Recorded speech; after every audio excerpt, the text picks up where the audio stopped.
Members, this bill deals with a simple amendment to the Negligent Homicide statute. It directly states that it adds a provision that someone who is in a fatigued state and negligently gets behind the wheel of a vehicle knowing that they should not do so, there would be some culpability for them under the law. It simply adds a status that says that if a person is fatigued, and that is described as having been without sleep for a period of 24 hours, something that a prosecutor would actually have to prove, which would be a difficult standard, but it needs to be. Or if they have been without sleep for a period of 24 hours and in the state of being asleep. This stems directly from some incidents, one of which you're going to remember quite vividly, that was just recent. The first one, and who this is really in honor of, is Ms. Irma Noland in Conway County. A gentleman had actually been asleep, had been bragging about the fact that he had stayed up and pulled an all-nighter, and had actually posted this, and they had a record of this, that he knew he was fatigued, got behind the wheel of a vehicle, and killed Ms. Irma Noland in a head-on collision in Conway County just before Christmas a couple of years ago. The prosecutor simply had no ground to stand on which to prosecute or hold the gentleman accountable because he knew he was in a fatigued state, an impaired state. National Sleep Foundation will tell you that many people in that state is just like someone that is inebriated on alcohol. The one that will stand out to you is that recently Officer William McGarry, who was a police officer in Conway, Arkansas, was handling a traffic stop recently, and a gentleman hit him during that traffic stop. I'm told by officers, the Fraternal Order of Police, by the way, supports this bill, came to me, said that when they questioned the man, he said, "I've been up for more than 24 hours. I just simply was not myself." And what's happened is that even that situation where you have an officer struck and killed, there's no recourse whatsoever from the local authorities. They're concerned about the ability to prosecute the situation. At first, when I heard of this, I thought, is there any way to address it? And the family came together, worked with me, and we turned to Maggie's Law, which was passed in New Jersey just a few years ago. In that situation, a young lady was killed, struck by a head-on driver. He'd been up for over 30 hours in a casino in New Jersey and had struck that girl. He got a $200 fine, but her life was taken. Remember, simply what this does is add an ability in circumstances where someone knows that they should not be behind a wheel, that if they do so, that there will be a penalty in Arkansas for that. I appreciate a good vote. Senator Elliott, you're recognized. Senator Rayford, would this bill allow for somebody who's in this state, but it's not willful, such as my brother worked, two full shifts because his boss said he had to. Now you either have to, I guess, sleep in your car and drive home. Situations like that. These are questions that I wrestle with personally. And again, taking guidance from the National Sleep Foundation and from Maggie's Law, which is about to be taken up in New York as well, there had to be some provision. And again, if you'll notice, the provision of the bill states having been without sleep. That has to be proven that someone has done that. And again, it allows that prosecutor the ability to apply it when necessary. I think there'll be very few instances, but we do have some where we see that there's just a complete injustice, that someone knew they should have been doing. Think of someone that has been out drinking, and they may not be in a state of being intoxicated, but they still have been up for over 24 hours, or if they had been on drugs, whatever the situation.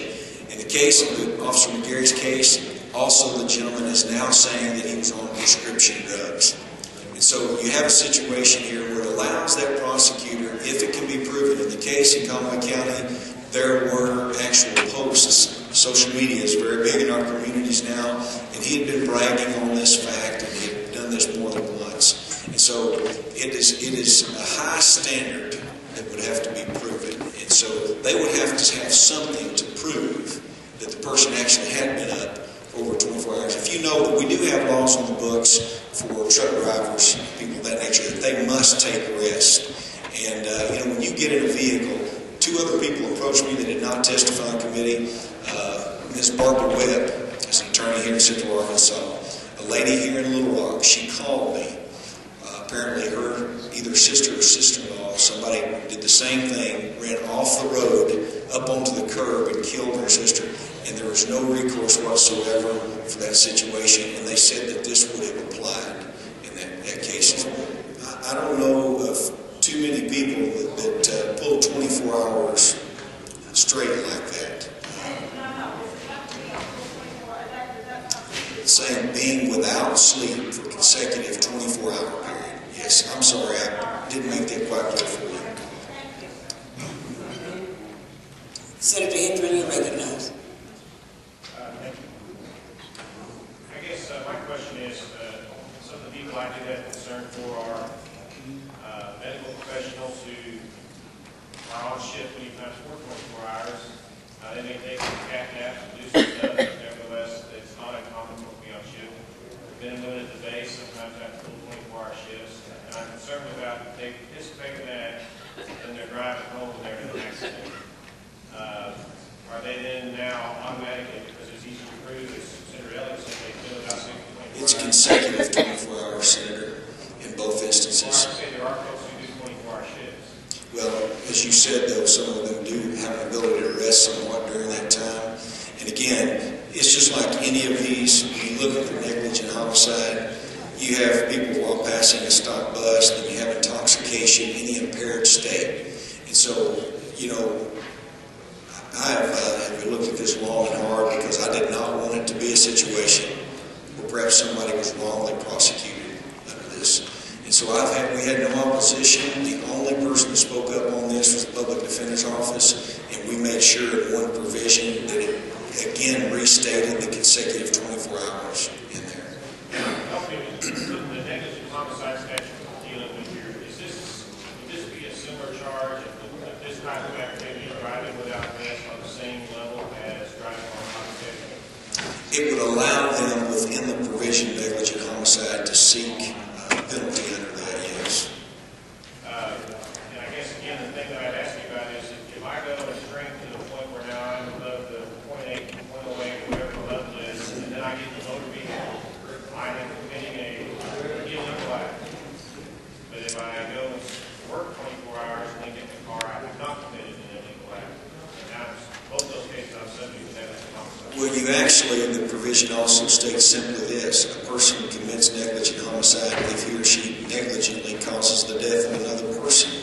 It's simply, if there's any negligence whatsoever of a person, they can have this brought against them whether or not it involves alcohol or not, or chemical impairment or not. So what you have is a situation where the FOP, for instance, some of the prosecutors who spoke with me, this gives them some way when there has been a completely egregious disregard for an impaired state, and they knew it, and took that situation, got behind the wheel, and gives them some responsibility.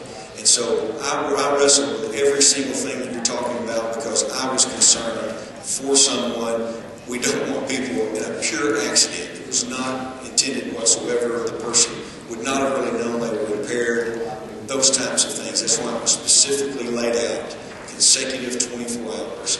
It squares with Maggie's law that was used to prevent the situation. It squares with what they're trying to do in New York. And it also squares with the reality of the cases that we've dealt with, specifically Officer Gary in this instance. So I understand, and yes, we wrestled with every single aspect of it. Thank you. Is there anyone who would like to speak for the bill? Against the bill?